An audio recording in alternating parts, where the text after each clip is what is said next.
Presented by Goswami Films.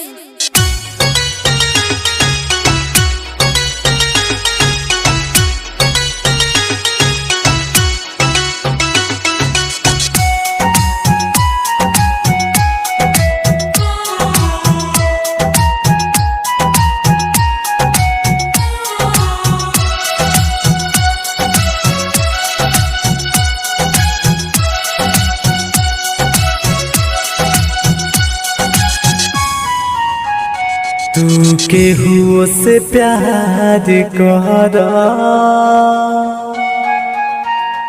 अब गम न हमारा रहे।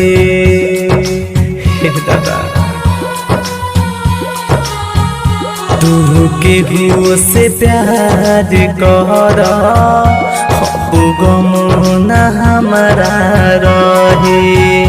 जवन दर्द दिले तू बारो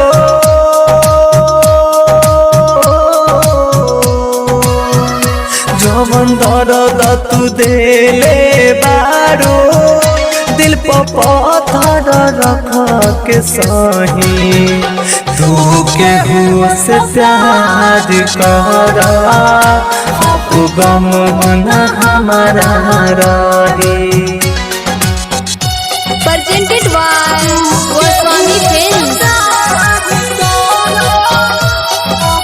Music by Amit Arya.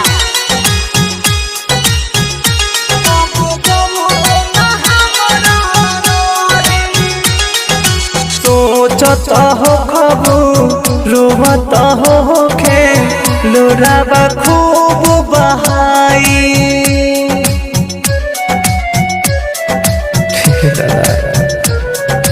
जाबे वफा तू जहाँ जहाँ हमारा कुछ नहीं बुझाई। लौट के अइबू तू जहिया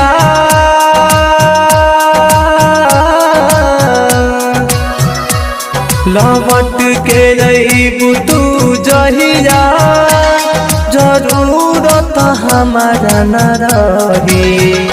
तू केहू से प्यार कर अब गम न हमारा रहे।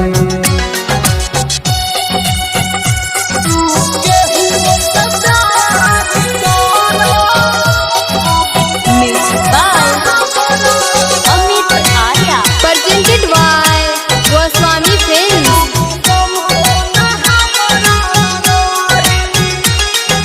पर मारुति से तू कहलू हरदम प्यार निभाए।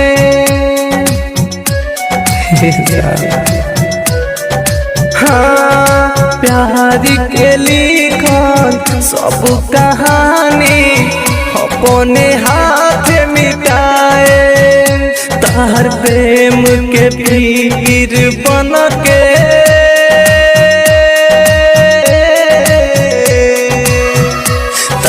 प्रेम के पीर बन के गुडुगिरी के अखिया बही।